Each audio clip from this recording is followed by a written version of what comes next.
Assembly సమావేశాలంటేనే అధికార పక్షాన్ని ఇరుకున పెట్టే ఎజెండాతో విపక్ష సభ్యులు వ్యవహరించటం, వారికి కౌంటర్లిస్తూ అధికార పక్షం తాము చేస్తున్న పాలన గురించి చెప్పుకోవటం కనిపిస్తుంది.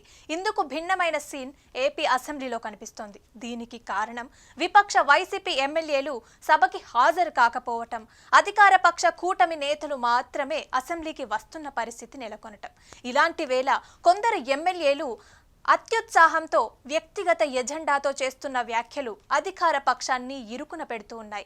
మొన్నటికి మొన్న Vijayawada central TDP MLA bonda Uma చేసిన వ్యాఖ్యలు ఎంతటి సంచలనంగా మారాయో మనందరికీ తెలిసిందే.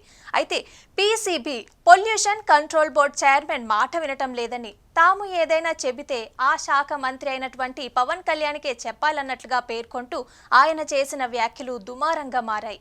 సొంత పార్టీ నేతలే ప్రభుత్వాన్ని ఇబ్బంది పెట్టడం ఏంటన్నది చర్చగా మారింది.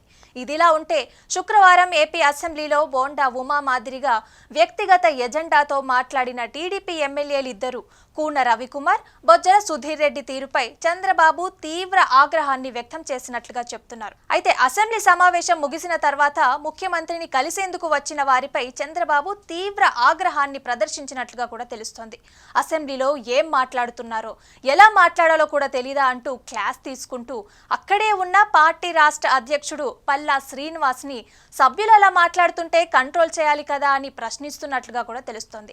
శాంతి భద్రతల అంశంపై చర్చ సందర్భంగా సుధీర్ రెడ్డి తదితరులు వ్యక్తిగత అంశాన్ని ప్రస్తావించటం, ప్రభుత్వాన్ని నిలదీసేలాగా వారి వ్యాఖ్యలు ఉండటం, శాంతి భద్రతల నిర్వహణ ప్రభుత్వానికి చేత కావట్లేదన్నట్లుగా కొందరు సీనియర్ సభ్యులు వ్యాఖ్యానించటంపై సీఎం ఆగ్రహంతో ఉన్నట్లుగా చెప్తున్నారు. పార్టీ ఎమ్మెల్యేలు కొందరు గీత దాటి వ్యవహరిస్తున్నారని, ఇదేమైనా పార్టీ మీటింగ్ అనుకుంటున్నారని నిలదీస్తున్నారన్నట్టు కూడా తెలుస్తోంది.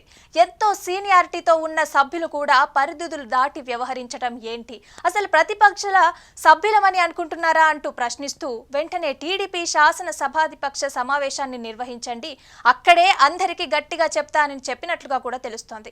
ఇటీవల కాలంలో సీఎం చంద్రబాబు ఈ స్థాయిలో ఆగ్రహం వ్యక్తం చేయటం ఇదే తొలిసారి అన్న మాట కూడా వినిపిస్తోంది.